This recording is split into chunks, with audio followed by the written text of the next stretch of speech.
Okay, for example one, we're dealing with word problems here in the idea of quadratic equations. So kind of have quadratic equations in your brain here, x squared, there should be second powers in these problems.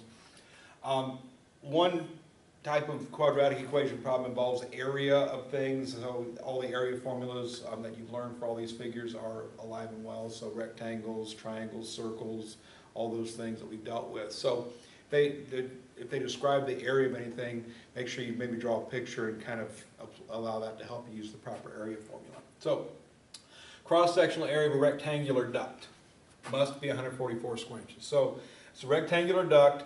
One side must be twice as long as the other, just to get an idea of dimensions here. So, I got one side, and another side about twice as long. So when I'm drawing it, I kind of want to make it look like it's twice as long. My brain handles things better when they kind of look like they're supposed to. Rectangles have right angles in all four corners, so I drew right angles in all four corners.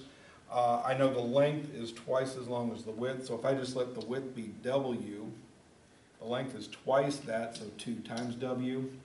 So if they have some relationship between the sides there, you can use that to use the same letter to represent both sides. So the way I've got this rectangle drawn now, the one length is twice as long as the other length, so that is drawn correctly. The fact they gave me about this specific rectangle is the area of this rectangle is 144 square inches. The area of this rectangle I've drawn is going to be W times 2W. So the area of that rectangle should equal 144 square inches because that's what it's supposed to be. And just like that, now I've got 2W squared is equal to 144.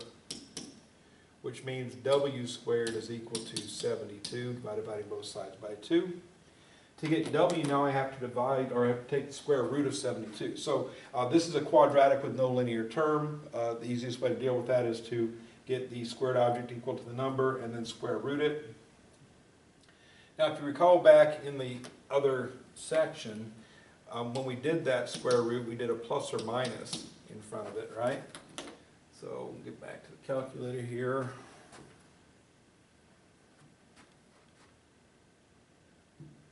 So 8.48, let's go 8.5. Unit of length here is inches.